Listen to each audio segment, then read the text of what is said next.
Para quem não me conhece, meu nome é Gledson Rica, sexólogo e terapeuta sexual. Antes de começar, eu queria dar por favor, pessoal, compartilha isso aí, curte, se inscreve no canal, se inscreve na Play Hits, se inscreve no podcast. A gente está sempre tentando trazer um assunto melhor, cada vez pessoas da área, e dá uma moral aí, dá uma curtida, beleza? Eu também queria falar sobre Líder Telecom, uma empresa de internet a melhor do Brasil. Grandes conexões acontecem aqui, Líder Telecom. No episódio de hoje, agora, é o seguinte, vou até começar com ela. No episódio de hoje, um especial de Setembro Amarelo. Vamos abrir o diálogo sobre a conexão entre sexualidade e saúde mental, com duas especialistas incríveis que vão trazer suas experiências e conhecimentos para enriquecer nossa visão sobre o tema. Recebemos a ginecologista especialista em saúde mental feminina, doutora Daniele Alves, e a ginecologista integrativa especialista em rejuvenescimento íntimo, doutora Camila Sotero. Bate palma aí para as duas. Primeiramente, vamos começar pelo começo, né? É isso. O que seria a ginecologista integrativa? A ginecologia integrativa hoje, ela vem de um ramo da medicina que vem crescendo, chamada medicina integrativa, onde a gente procura ter um olhar, uma atenção integral à saúde feminina, não mais compartimentalizar, né? Você tratar apenas uma queixa específica que ela tem, ginecológica, ou uma queixa de TPM, uma queixa do climatério, mas olhar a paciente como um todo, de uma forma integral. E isso aí importa o bem-estar, a saúde física, emocional, o equilíbrio na saúde feminina. Coisa boa. Daniele, tudo bem? Tudo Fala bem. com o pessoal. Hein? Olá. As duas falam de sexo diariamente, mas hoje vai ser em especial, não é isso? Eu vou começar com Camila. Ainda existe muito tabu, né, Camila, sobre saúde íntima feminina. A gente, nossa senhora, isso aqui é... Só se eu parasse nessa pergunta, a gente passaria uma tarde aqui. Fala mais sobre isso. É um tabu principalmente aqui no Nordeste, né? As mulheres, elas têm dificuldade de conversar, de abrir o diálogo, que é o tema, né, da nossa tarde hoje, de ter esse diálogo não só com o próprio parceiro ou parceira, mas em roda de amigos e muitas vezes no próprio consultório ginecológico. Então, muitas vezes a gente atende pacientes que a queixa ela não começou hoje, ela não começou ontem. É uma queixa antiga, mas que ela nunca se viu à vontade de comentar, de abordar sobre o assunto. Então, é um tabu ainda, principalmente entre as nordestinas, falar sobre a aparência, né, da sua região íntima, da estética. Então, no Sudeste, os procedimentos em rejuvenescimento íntimo, eles já estão aí há 15, 20 anos. No Nordeste, ele vem crescendo, a procura vem crescendo há menos tempo, porque as pacientes elas estão quebrando esse tabu aos poucos. Mas é mais típico, realmente, das mulheres aqui do Nordeste. Faz quanto tempo tu está nessa área de rejuvenescimento? Desde 2011. Uma pioneira, né? No Nordeste, vamos dizer assim. Dani, toda queixa... Vou em Dani, tá vendo aí? Toda queixa na função sexual é uma disfunção? Não, né, a gente considera a disfunção sexual... É para olhar para ali? Tá, se você quiser. A gente considera a disfunção sexual se tiver sofrimento para a paciente, né? E toda queixa, ela é relevante. Se a paciente tem a queixa, a gente leva em consideração. Mas para diagnosticar como disfunção, precisa ter sofrimento. É assim que a gente diferencia. A gente entende que, por exemplo, transtorno disso tem que ter pelo menos 6 semanas. Transtorno daquilo, 6 meses. Transtorno daquilo, 2 meses. Qual o tempo, mais ou menos, por exemplo, para considerar alguém com disfunção erétil, vamos dizer assim? Não, disfunção erétil, aí no caso, porque no homem, uma né? coisa é não subir uma vez ou outra, isso não é disfunção erétil. O que seria diagnosticado como disfunção erétil? Estou dando um exemplo, mas tu pode dar vários. De várias disfunções e o tempo que leva até a gente dizer, não, agora é uma disfunção, realmente. Mas a disfunção erétil é no homem, né? Então, não tenho como Dê um precisar o tempo. Eu sei como dizer na mulher. Joia. Porque na mulher ela é dividido na libido, né? Na Sim. excitação e na penetração, que é a dispareunia, né? Que são os 3 tipos. Qual a diferença de vaginismo e dispareunia? Dispareunia é dor à penetração sexual. Tem muito caso desse? Tu pega muito caso de dispareunia? Tem, por conta que... Tô falando que a Camila tá assim, tipo... É porque ela demais, tem muito, porque até as próprias infecções, né, vaginose, pode causar dispareunia. E o vaginismo, a dificuldade da penetração, né, geralmente vem decorrendo de algum trauma, né, paciente, por exemplo, um toque vaginal ela não consegue, tem um processo para a gente fazer esse exame. A gente falou em trauma aqui, eu não sei qual das duas pode responder. O que é um trauma para a medicina? Trauma emocional, quando a gente traz para o vaginismo, geralmente quando você vai buscar a história de vida dessa paciente, tem um trauma como gatilho. Sim. Não é? A gente fala assim de um trauma emocional, um marco na vida daquela mulher, seja por um abuso sexual, uma violência sexual, uma educação repressora, uma educação religiosa, né, muito repressora dentro de casa. Já tive paciente assim. O paciente chegou no consultório, quando o Dani estava comentando sobre a questão da dispareunia, me veio em mente o caso dessa paciente, uma menina jovem, de 20 e poucos anos, casada há 1 ano, e entrou no consultório com a mãe. E a queixa dela, né, a queixa principal, o que motivou ela a ir para o consultório é porque ela não conseguia ter relação com penetração. Há 1 ano casada e há 1 ano sem relação. Então já tinha passado por vários ginecologistas, não tinha infecção, tinha aquela dor, aquela dificuldade. Perguntei sobre abuso, perguntei sobre alguma tentativa, alguma ameaça de abuso, de violência, nada. E aí eu perguntei qual a religião da família. A mãe baixou a cabeça, assim, e começou a chorar. Aí eu, bingo, foi o gatilho para ela, né? Foi aquele marco para ela. Então ela começou a chorar compulsivamente, a mãe. E ela disse, minha filha, me perdoe. Eu nunca pensei que um dia isso poderia lhe prejudicar, tal, porque muitas vezes as pessoas não têm noção. Não é aquela questão do sexo proibido, é sujo, é feio, não pode, e a menina cresce com aquilo no subconsciente. E aí vai levar futuramente, pode levar a um vaginismo, né, que é exatamente essas contrações involuntárias que impede o exame ginecológico, que impede a relação sexual com penetração por conta de um bloqueio, de um trauma no passado. E para Freud, ele dizia que geralmente existe o trauma de primeira e segunda instância, como se fosse primário e secundário.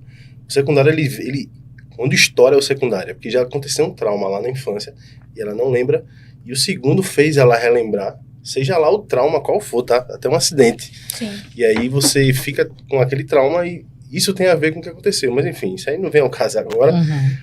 Qual a relação entre pressão social estética e sexualidade? Existe uma pressão social muito grande, né? Demais. Demais. Isso é um assunto também que a gente pode passar uma tarde. Eu acho que não só sexual, mas em tudo. A gente vê cada vez mais as mulheres procurando procedimentos com dermatologistas, com cirurgias plásticas, muitas vezes rotuladas por padrões, por pressões da sociedade. Isso me preocupa em relação à saúde íntima, não é? Porque quando a mulher, já atendi paciente que veio, doutora, eu vim porque vi no Instagram que a senhora trabalha com rejuvenescimento íntimo. E quando eu perguntei qual era a queixa, ela disse, não, eu não tenho, vim para saber o que é que precisa melhorar. Fiz, mas o que é que está te incomodando? Se nada está te incomodando, a gente não tem que mudar nada. Não é? Então, assim, a sociedade impõe um padrão de modelo, que a vulva tem que ser assim, ela tem que ser de tal cor, ela tem que ser de tal tamanho, e como ginecologista a gente sabe, né, que não, e a gente tem por obrigação de dizer à paciente que existem tamanhos diferentes, formatos diferentes, e que cada pessoa ela é diferente. Mas essa pressão da sociedade muitas vezes motiva a paciente a buscar correções daquilo que não precisa ser corrigido. Isso tem uma ligação com o próprio Brasil mesmo, né, o próprio país, em relação à estética de um modo geral, nariz, cabelo, barriga, não preciso, mas eu vou lá e faço, porque existe essa pressão social. Sim. E ela nem sabia o que era e vai lá. Quais são os mais recorrentes, vamos dizer assim, que é que as mulheres procuram mais? Eu procurei saber, e existem mulheres que fazem clareamento, né, na parte interna da coxa. Quais são os mais procurados? Mais procurada é a redução dos pequenos lábios. Isso aí ganha disparado, não é? Mas as mulheres que têm hipertrofia, que é esse aumento dos pequenos lábios, não só por questões estéticas.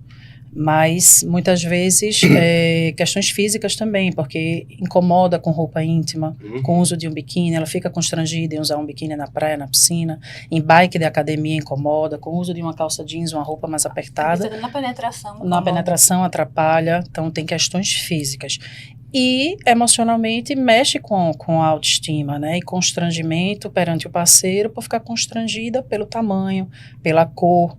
Então, as mulheres que passaram por processo de gravidez ou perda de peso importante, mulheres que fizeram uso de algum hormônio, algum fator de risco para o escurecimento da região íntima, eu atendi uma paciente uma vez, eu lembro dela até hoje, que a queixa dela foi: eu perdi o grande amor da minha vida por vergonha da minha vagina. E eu imaginei quando eu fosse examiná-la ia ter um pequeno lábio gigantesco ou que ia ter um cisto ou alguma coisa. Era apenas um escurecimento da vulva, assim, algo simples de se resolver. Então, essa foi o que me motivou a entrar nessa linha da estética íntima, porque mexe muito com a autoestima, né, e a sexualidade das mulheres. Eu vi que frase forte, né? Eu perdi o grande amor da minha vida. Eu ia até perguntar, porque aqui a gente, vários seguidores de vários, né, segmentos, mulheres que tu até falou aí, faz uso de anabolizante, e aí o clitóris, ele dá uma... Como é que é isso? Tem jeito, não tem? Porque fica sensível, né? O que é que tu me diz? Fica sensível e aumenta. Acontece a hipertrofia. Tem uns que... mulheres que usam hormônio aí de forma indiscriminada, hormônio masculino de forma indiscriminada, eu digo indiscriminada, altas doses, infelizmente muitas vezes prescritos por profissionais, muitas vezes sem acompanhamento profissional, acontece o aumento do clitóris, e suspender o hormônio não vai fazer o clitóris voltar ao seu tamanho normal. Então muitas vezes precisa partir para um procedimento cirúrgico que não é um procedimento simples, tem seus riscos, risco de mexer com inervação, de mexer com irrigação do clitóris. A região bem nervada, né? Bem vascularizada. É a mesma coisa do pênis, né? Vamos dizer assim. Sim, é a mesma formação. Origem, né? Isso. É comum a queixa de sintomas relacionados no sexo nos consultórios, acho que... Sim. A gente tá falando de... Quais eu volto à mesma pergunta, né? Quais que são mais procurados? As queixas. Depende da fase, né? Da vida. Na menopausa, elas queixam muito da diminuição da libido. Isso aí é unânime. Mas na fase do menacme, que a gente chama, que é aquela fase reprodutiva da mulher, né? Depois da adolescência ali, a queixa, ela, na maioria das vezes, elas chegam dizendo assim: meu marido mandou eu vir aqui procurar qual é o meu problema. Aí, quando a gente vai ver, o problema é o marido. Ai, meu Deus. Entende? Na maioria das vezes. Troca o marido. Porque é muito difícil ter diálogo sobre sexo entre os casais, né? E a mulher, o homem tem mais liberdade de dizer o que gosta. A mulher não quer dizer. Eu tenho uma amiga que até hoje ela é casada, não sei quanto tempo, ela não procura o marido, porque ela tem vergonha, sabe? E assim, eu digo, não acredito nisso não.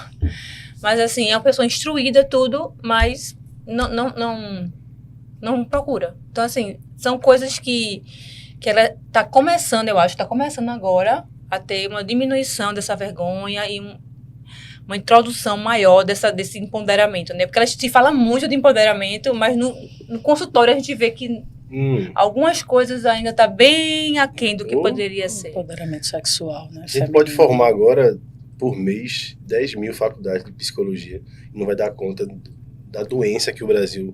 Eu falo do Brasil porque eu não sei como é que tá o resto do mundo. Como o povo tá doente. Tanto com a parte sexual quanto de trauma, e que uma coisa está ligada sempre à outra, né? Sim. Eu acho que... tu falou uma coisa interessante, a gente sabe que mulher, ela sofre até nisso, né? Climatério e tal, a libido baixa, um homem, para a libido baixar do homem, 1%, vamos dizer, 1% ao ano depois dos 40, que não é nada. O homem tem mais a dificuldade erétil, né? Mas a vontade, ele permanece. Exato. Então, fala pra gente como é que seria isso. Como é que a mulher, que momento ela pode procurar um especialista? Porque a mulher acha que realmente... A gente sabe que a cultura da gente é essa. Não tem mais idade para isso. E vocês ouvem isso, com certeza, muito mais, infinitamente mais que eu. Mas quando a gente fala de sexo, a gente vê e lê, as pessoas mandam relatos. Eu não tô mais pra idade para isso, então não tenho nem tesão mais. E o que é que tu poderia falar em relação? Pois é, isso aí, estudos recentes, né, pesquisas robustas mesmo, mostram que na perimenopausa, se você já introduzir a reposição hormonal, você tem uma queda de pelo menos 50% da chance da diminuição do fogacho, da diminuição do libido, dos sintomas todos da menopausa. E se associado a isso tiver, por exemplo, a paciente tiver algum transtorno como ansiedade, depressão, você tem uma melhora de 50% da doença de base.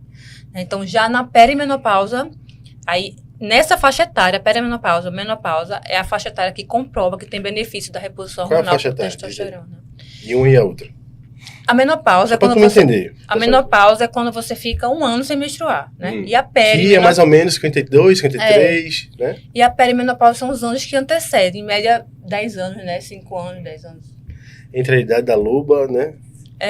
Tem mudado muito, né? Assim, porque a mulher, né, fala que os 40 anos agora é os 30, tipo, as mulheres estão sendo mãe mais tarde. Tem, assim, tá mudando um pouco a curvatura de que elas consideram, assim, de realizações, né? Elas estão estudando mais, estão adiando mais. Então, assim, eu acho que a loba vai chegar até mais tarde. Vai até mais... Até atrasando o próprio processo de envelhecimento, né? Isso. As mulheres, elas estão se cuidando mais com atividade física, suplementação, né? Tanto a medicina como a nutrição anti-envelhecimento. Então, muitas mulheres estão entrando na menopausa um pouco mais tarde e sentindo menos os impactos por conta... As mulheres que se cuidam, lógico, tem todo esse preparo, né? Esses impactos dessas alterações, dessas flutuações hormonais. E quais são os cuidados que pode ter? Tipo, a reposição hormonal. Digamos que tem uma mulher que não sabe, agora assistindo, e o que é que eu faço para voltar? O que é que eu faço para tentar? Eu percebi que minha libido está baixando, eu estou parando de menstruar, o que é que eu faço? Aí ela procura ginecologista. E faz os exames. Até porque para dizer aqui seria meio que, né? Isso. E aí, porque é por dose, né? Por peso, sim. A gente leva em consideração. Cada prescrição é única, que a gente chama, né? Porque cada paciente é único. Não tem uma fórmula, assim, Claro. para cada pessoa. Sim. E a importância exatamente do olhar integral, porque a primeira coisa que a gente vai pensar para uma paciente dessa que está no climatério, perto da menopausa, que são as alterações hormonais. Mas aí é quando está fazendo uso de algum medicamento, não é? Que possa estar reduzindo a libido. Como é que está o trabalho? Como é que está em casa? Como é que estão os filhos? Como é que está o casamento? Então, assim, a libido da mulher ela é multifatorial, né? A gente não pode rotular. Existe tratamento hormonal, a reposição hormonal, tem fitoterápicos que podem ser feitos, terapia, né, que a paciente pode fazer, mas se a gente não conseguir identificar ali no contexto de vida dela o que é que está pontuando, o que é que está pesando, na verdade, naquela redução da libido, diferentemente do homem, né? Como tem uma diferença a diferença principal é essa, né? No homem tem um desejo espontâneo, na mulher não tem, a não ser que seja um relacionamento novo. Normalmente a mulher não tem desejo espontâneo. Ela precisa de um estímulo para poder ter o desejo. Então, assim, daí a gente já consegue diferenciar um pouquinho, porque às vezes muitas se cobram em relação a isso. Mas eu queria... Já para dizer que não é uma disfunção. E... Eu esqueci o que eu ia dizer. Vocês trabalham diretamente com psicólogo em encaminhar alguma coisa? Imagina, não sei se eu falei off agora, uma equipe multidisciplinar. Vocês trabalham? Sim, trabalhamos. Sim. Porque tem isso, né? Lembrei que eu ia falar. Pronto, tem a ver com isso. Porque, assim, é medicina e estilo de vida, né? Por exemplo, na psiquiatria não tem como você não trabalhar com medicina e estilo de vida. E aí, medicina e estilo de vida envolve uma atividade física, envolve alimentação, envolve você fazer o estresse saudável para o cérebro. O que é o estresse saudável? É você praticar uma atividade nova, aprender uma língua, aprender uma coisa nova, que é o estresse saudável. E tudo isso, dormir bem, né? Então, tudo isso diminui, por exemplo, estudos comprovam que diminui até 45% de derrame na idade avançada. Então, assim, é você, tipo, fazer um investimento na sua velhice, né? Sim. E esse investimento tem que começar antes. Então, você não tem como pensar numa velhice saudável quando você tiver 70 anos. Você tem que pensar antes. Fazer esse investimento. Tu falou sobre o que diminui. E o que aumenta? Aumenta o que? A chance? Sim.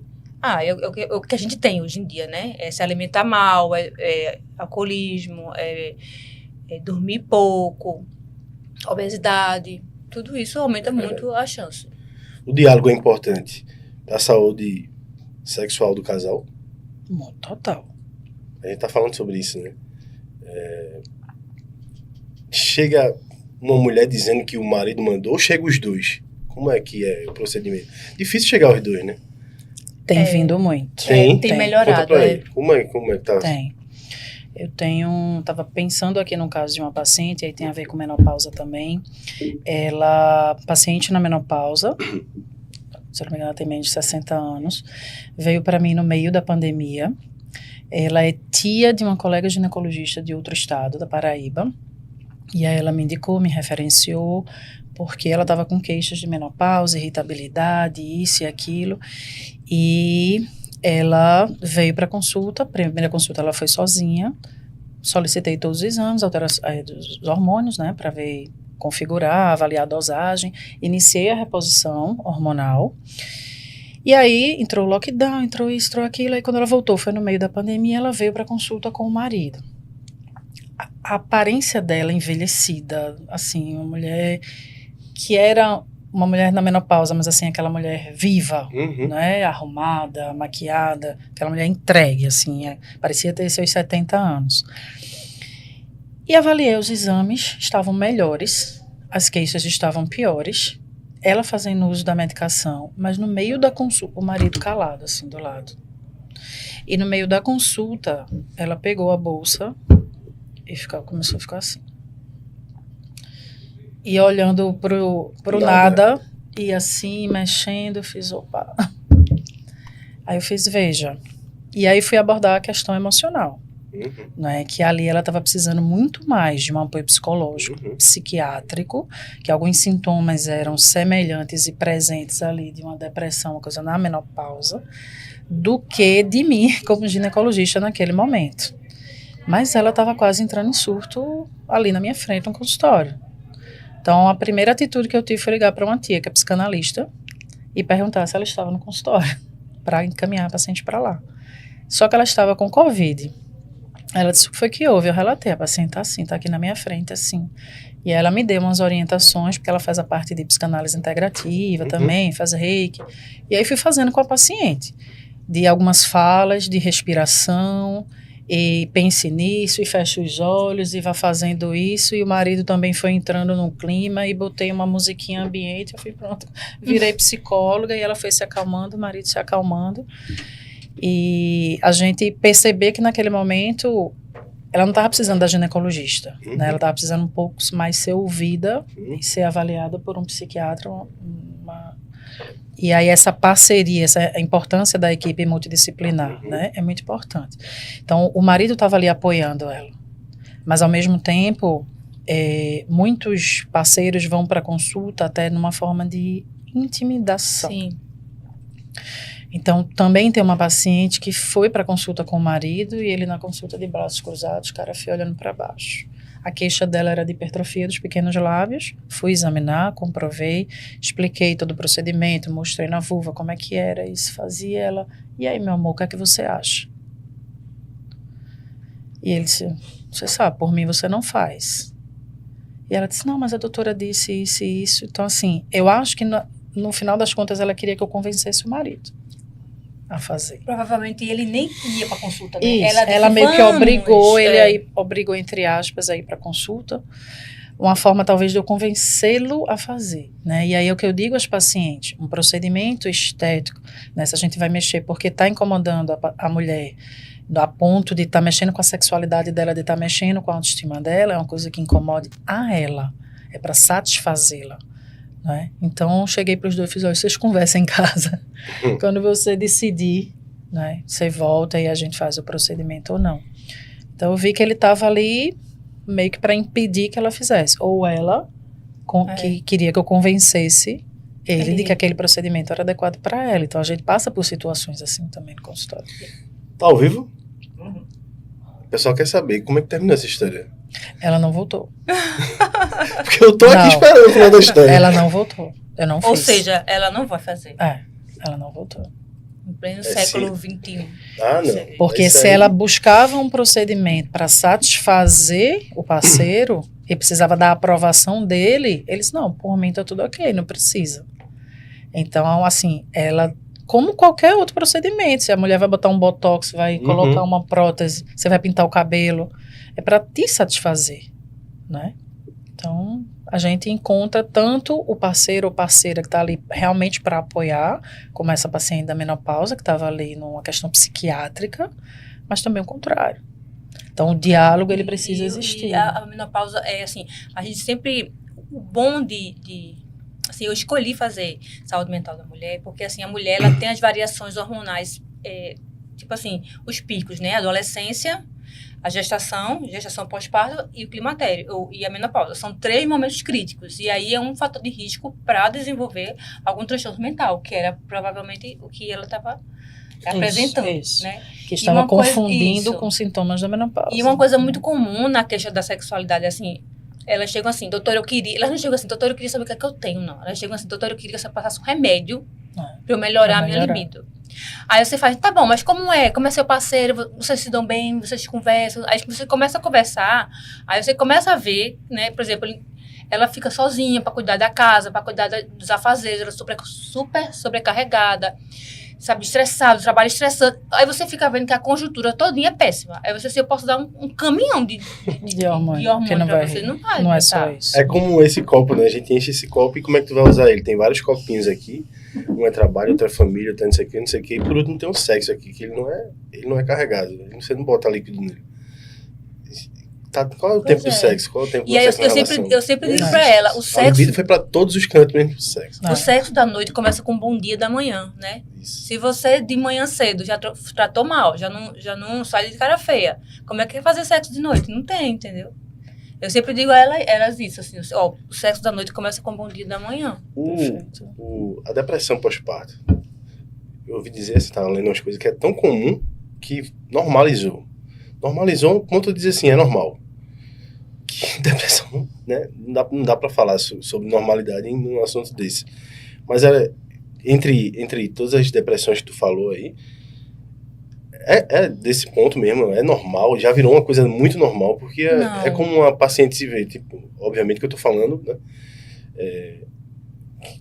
O que é que eu vou me tornar agora, né? Por que eu fiz isso? Para quem eu fiz isso? Rola aquela... Não, assim, não é que tá normal, não é que tá comum, né? Mas é porque a conjuntura social hoje está favorecendo ao surgimento da depressão. Aí no caso de ser o pós-parto, porque a queda hormonal é muito brusca, então a paciente fica sem o estímulo. Os hormônios têm total ligação com os neurotransmissores, que são os responsáveis pelo humor. E aí, quando você tem uma queda brusca, você fica propenso a desenvolver. Tanto é que os primeiros 15 dias, que é o baby blues, é normal. É normal, o baby blues é super normal, é os primeiros 15 dias. Aí, depois dos 15 dias, se a paciente permanecer com os sintomas depressivos, aí é que a gente pensa numa depressão pós-parto mesmo, né? E aí tem que ter fator de risco, se ela já tinha antes, né? Se ela tem apoio. Então, a rede de apoio é fundamental no pós-parto. Se ela não tem rede de apoio, ela já está vulnerável, ela não tem rede de apoio. É uma doação completa, né? O bebê é uma simbiose, o bebê não sabe nem que ele é uma pessoa, ele acha que ele é continuação da mãe. Então, a mãe foi feita realmente para ficar com o bebê no colo, assim, o dia todo. Então, a gente vê, assim, uns relatos, né, de mães que falam assim, poxa, o pessoal chega, ainda tem, assim, poxa, tu tá toda descabelada, não sei o quê, tipo, como é que eu não estaria descabelada, entendeu? Claro. E aí, toda queixa deve ser tratada? Toda queixa deve ser levada em consideração, né? Aí, tratada depende do que é, né? Por exemplo, se for uma coisa que você vê, uma orientação, então, assim, se a orientação for considerada um tratamento, sim, né? Se for...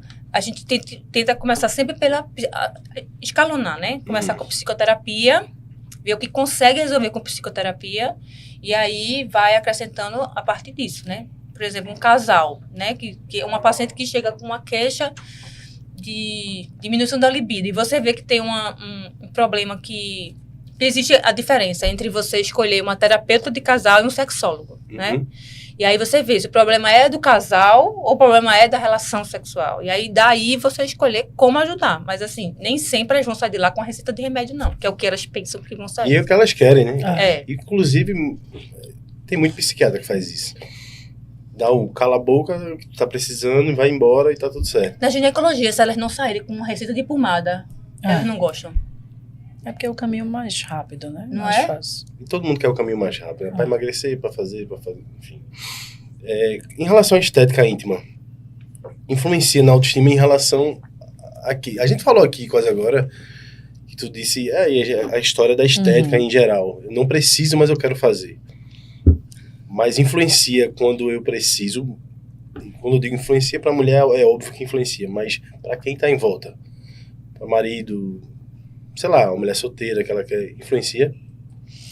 Influencia, porque a questão do constrangimento, né? Quando a mulher conhece uma pessoa, vai sair, vai começar a se relacionar sexualmente com aquela pessoa, fica constrangida, às vezes quer ter a relação com a luz apagada, entendeu? Com vergonha, muitas vezes, da cor, do tamanho, que muitas vezes o parceiro nem percebe. Na maioria. Vamos dizer, das 99%. vezes. Não né? percebe. Não percebe. Mas a mulher, ela se sente constrangida com isso, não é? E muitas vezes impede o início de um relacionamento sexual.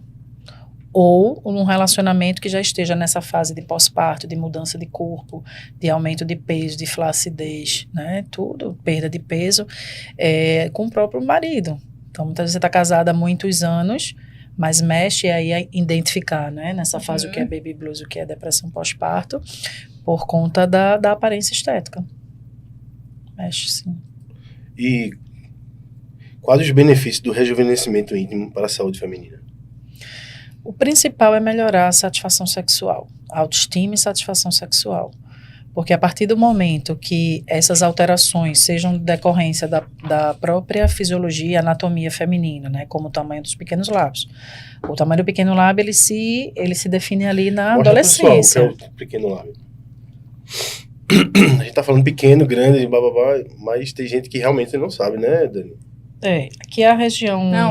Não sei se vocês já viram aquele pesquisa com o pessoal falando assim, onde é que fica o clítoris? Aí Eu fiz essa entrevista na rua. Pronto, o pessoal, fala em todos os cantos, menos onde é. Então, a gente tem a vulva, que é a região genital externa, os grandes lábios, o pequeno lábio, os pequenos lábios, né? Tá aqui dentro. Eu não sei se aqui ele é...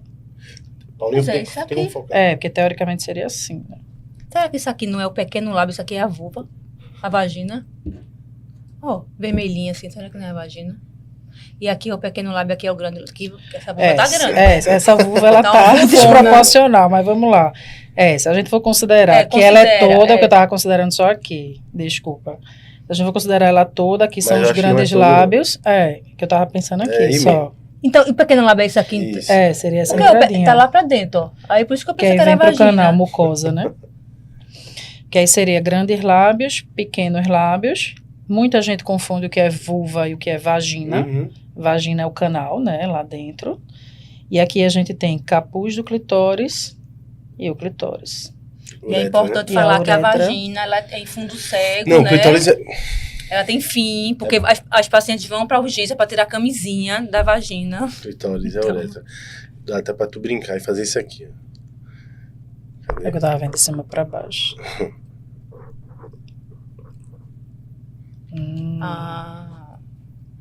Aqui. Que é a uretra. Eu tava vendo assim, tava vendo só a pontinha, foi.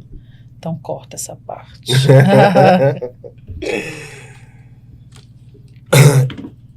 Dani, é o seguinte, todo tratamento é com medicação?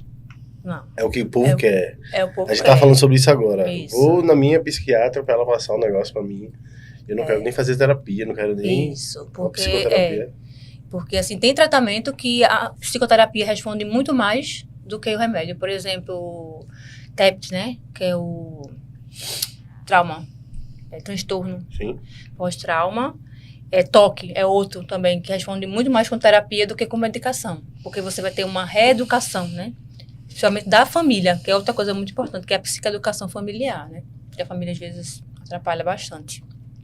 Só que eles querem tomar a pílula e melhorar, né? Exatamente. Como tudo, assim. Eu entendo que é muito difícil você ter sintomas, né? Principalmente sintomas que não são palpáveis, não são sintomas que você tem como descrever. Então, as pessoas tendem a minimizar, as pessoas tendem a dizer que, vai pra igreja, faz uma atividade física e tu melhora. E a pessoa, sabe...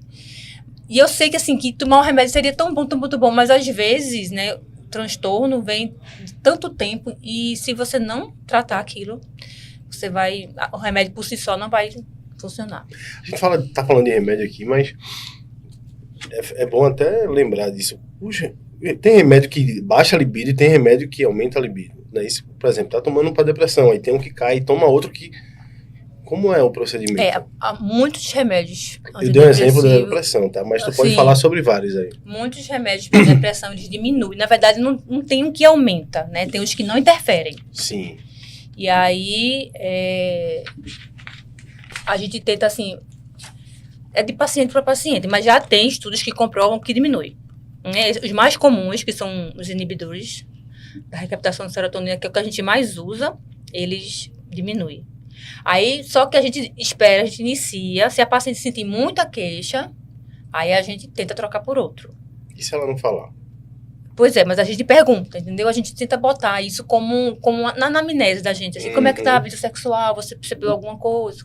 Porque a depressão, por exemplo, você falou da depressão, eu vou usar ela. A depressão por si só já causa uma diminuição da libido. Ninguém quer transar tão deprimido, é muito difícil. Então, assim, de onde vem, até quando é da medicação ou até quando é da doença? Do quadro. Então, você tem, são 2 vieses aí para poder confundir. Então, assim, muitas vezes você usa a medicação, ela melhora e aí ela volta a ter relação sexual. E aquela medicação, se você for olhar na bula, diz que diminui a libido. Mas para ela, que estava tão deprimida, agora não diminui. Entendi. E caso, né, dê uma diminuída, o que é que vocês usam para... A gente troca de classe. Troca, né? Porque eu achei que tomava um para determinado, aí ia baixar e você vai lá e toma outro que dá uma... Existem uns estudos, assim, é bem difícil manejar isso. Existem uns estudos que mostram, por exemplo, você no final de semana, que considerando que você vai namorar no final de semana, aí você usa a bupropiona, que é uma medicação que melhora, se você, né, em comparação aos outros. Mas, assim, você tomar 3 dias só, será que vai, né? Aí o custo-benefício, o que é placebo, o que vai do placebo, o que não vem. E eu acho até que se você fala isso na consulta, pode cair a libido. É incrível como vai cair a libido. Isso. E aí vira de fato, né? Conhecer o próprio corpo favorece na satisfação sexual das mulheres, a gente fala sobre isso. Sim. Isso aí é meio que como se fosse uma mensagem Uma condição, pra mandar pra geral, assim, porque... E aí, como tu falou, eu esperei vocês terminarem, eu fui pra rua perguntar pro pessoal onde é que fica o clitóris, onde é que fica... E... Não sabe, né? Incrivelmente, não sabe. Perguntei a homens e as mulheres. Mas, mulheres é que não sabem mesmo.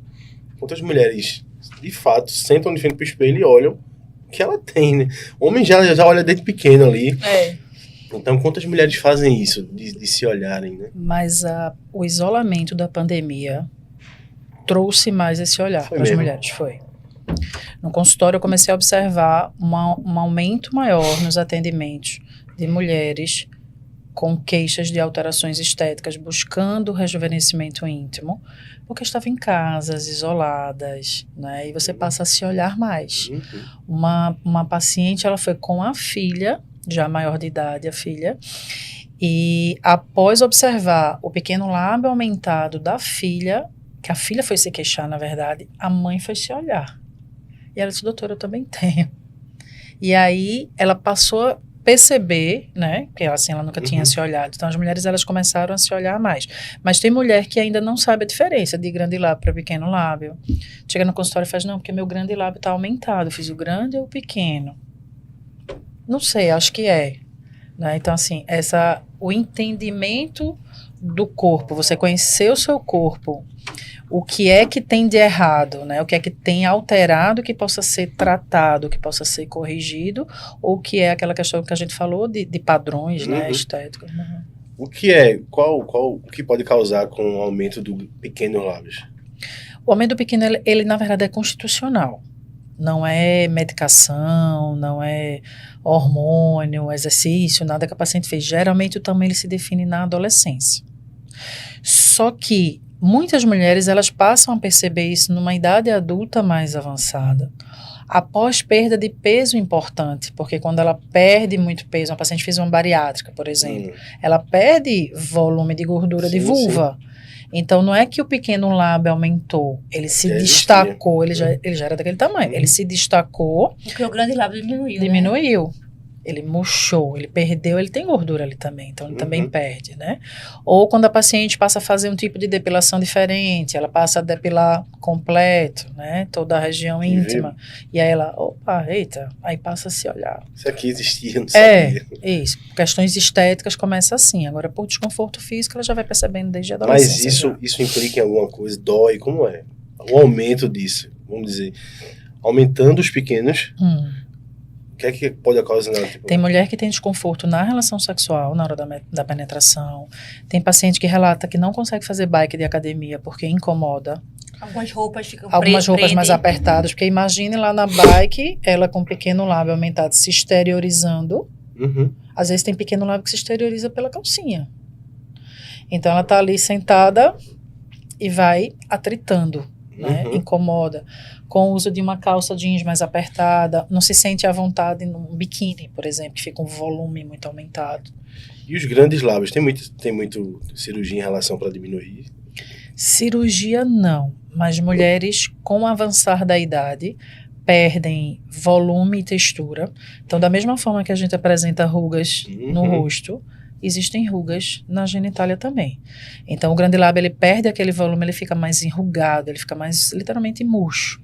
E aí se destacam mais os pequenos lábios. Então, algumas mulheres que vêm com a queixa de aumento do pequeno lábio, mas, na verdade, é aquela...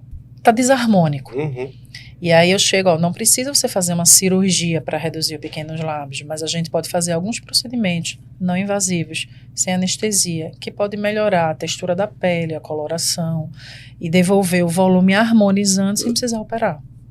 Então, hoje, muitos procedimentos da dermatologia e medicina estética trouxemos para dentro da ginecologia. Exatamente com o objetivo de melhorar a autoestima e satisfação sexual. Dani, existem estratégias para minimizar esses efeitos de uso de remédio e tal? Tem, né? O exercício físico é um principal, assim, né? Estudos comprovam que a atividade física é o mesmo que tomar um ansiolítico. Tem o mesmo resultado de você tomar um comprimido de ansiolítico. E engraçado que eu tenho uma amiga que eu conversando com ela sobre isso, e ela parou assim e fez assim, tu falasse sobre isso agora, e eu parei para pensar, eu tava me sentindo mal. Aí eu disse, não, eu preciso fazer alguma coisa comigo, por mim, né? Ela tava se sentindo sobrepeso e tal. Aí ela começou a fazer atividade física, começou a emagrecer, e ela disse que se sentiu tão bem, a sensação que eu tenho é que parece que eu tomei um remédio. E tô me sentindo muito melhor.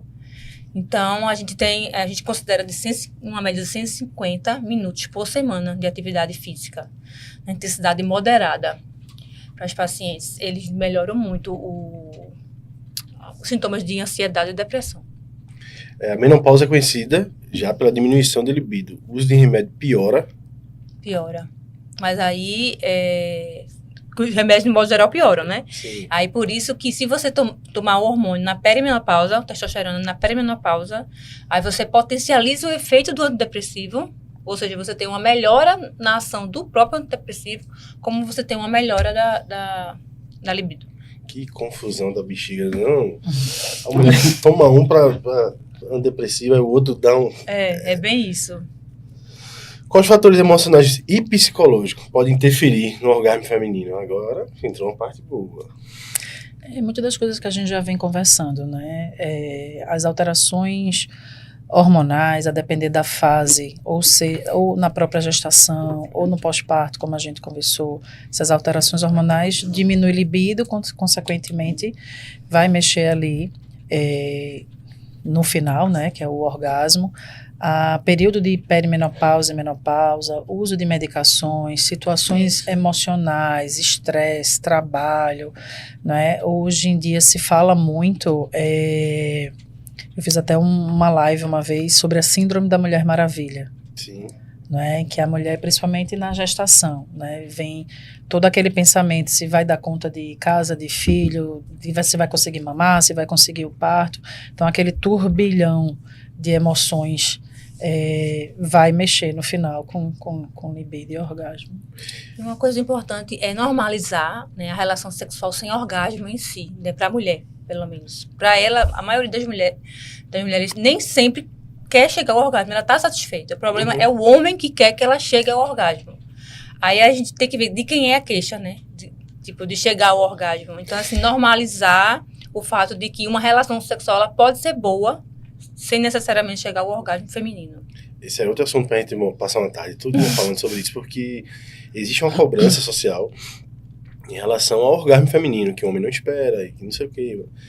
E o homem, por si só, ele quer, né, mostrar que ele tá dando... Ele tá conseguindo, que na verdade isso, se é que existe culpa, não existe culpa numa história dessa, não é dele. A menos que ele seja precoce, enfim. Mas é um assunto que, e aí exatamente o que tu falou, e aí? De quem é a queixa? Do marido ou da mulher? Será que ela tá satisfeita? Será que não tá? Muitas vezes elas, se acabar ali para ela tá bom, ela ficou bem, ela se sentiu estimulada, mas ele quer, porque eu acho que muitas vezes o homem acha que ele só foi, assim, bom o suficiente se ele promover.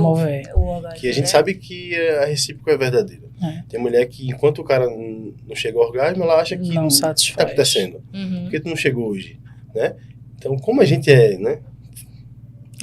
E como sem também educação sexual. E como existe a autocobrança. Sim. Né? Por não conseguir, muitas mulheres não sabem que o orgasmo feminino, na maioria das relações com penetração, ele não vai acontecer como o Dani falou. O orgasmo ele pode ser mais facilmente atingido com o estímulo do clitóris do que com a penetração. Mas poucas mulheres sabem disso ou falam sobre isso. Aí sempre e se cobra na falta de diálogo, né? De diálogo. O casal, da falta de conhecimento próprio e na falta de diálogo. Até porque tu pode até mostrar aí que até 2 centímetros, vamos dizer assim, né? Se a gente introduzir aqui, ainda é clitóris. É isso. Então, passando disso... Que é o que se fala muito em ponto G, né? Isso. Se existe o ponto G ou não. Que é exatamente aqui na parte superior do canal vaginal, abaixo da área do clitóris. Então, que pode... converso muito com as pacientes que têm dificuldade na relação, até em lubrificação, de investir muito nas preliminares. Sim. De estímulo, seja no toque digital, seja estímulo oral, né, do clitóris, que para a mulher vai trazer muito mais esse prazer do que a própria penetração, que é a relação com penetração. Eu não sei se tá mostrando aí? Deixa eu ver aqui. Até porque quando a gente fala sobre isso, se eu estiver errado me corrija, doutora. Clitóris, não é isso? Mas tudo isso, de acordo com isso, são terminações nervosas, vamos dizer assim. Então, tem todo um estímulo daqui. Agora, claro, a gente fala sobre isso, tem mulheres que sentem prazer com uma coisa mais forte. Aí é uma coisa, né? Pessoal. Subjetiva, sim. A gente fala de uma forma geral. De uma forma geral, Não existe regra, não. É de cada um e do casal, né? Pode ser que com a pessoa ela queira assim, com outra ela queira de outro jeito. Então, a gente realmente... falou em baixa libido, a gente agora tem alguma doença que aumenta a libido? Tem alguns transtornos mentais que aumentam, por exemplo, a bipolaridade, né? Transtorno bipolar. A paciente na fase de mania, ela fica mais impulsiva. Então, a sexualidade dela está aumentada ao ponto de ela se expor, né? Em risco de pegar doença, de vulnerabilidade mesmo. Explica, pessoal, o que é mania. Mania é um quadro psiquiátrico onde a paciente, ela está... É o extremo. Ela se considera assim, na verdade, a mania é como todo mundo assim pudesse ter um pouco de mania. Ela fica se achando muito, muito tudo, assim. Sim. Ela dorme menos, porque ela não precisa de 6 horas, com 3 horas ela já tá boa, e ela já acorda disposta, ela começa a ter um monte de planos, e ela quer executar todos os planos simultaneamente, e ela não consegue terminar nenhum.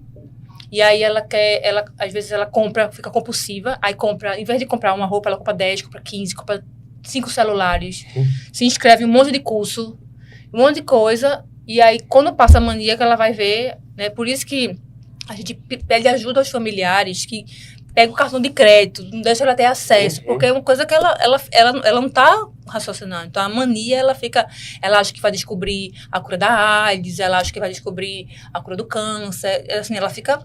Um estado de excitação. Um estado de estímulo. Esse estado, o máximo é mania e o mínimo que eu digo, a depressão. Que também é o máximo, né? Que a gente tá falando da estrutura de extremidade. É a depressão. Bipolar é a depressão. As pessoas ficam, né, erroneamente brincando assim, fulano é bipolar, achando que a pessoa tá bem-humorada e mal-humorada, mas na verdade o bipolar é a fase de mania ou hipomania, que a hipomania é como se fosse uma mania mais branda, né? Sim. E que dura menos tempo.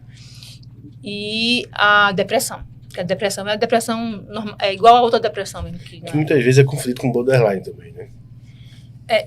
Na mulher é mais difícil. O borderline é que chama de transtorno da borda, né? Ela tá ali, ela não tem muito uma característica, mais por exclusão que você chega ao diagnóstico de borderline. É bem difícil de tratar. É um transtorno de personalidade.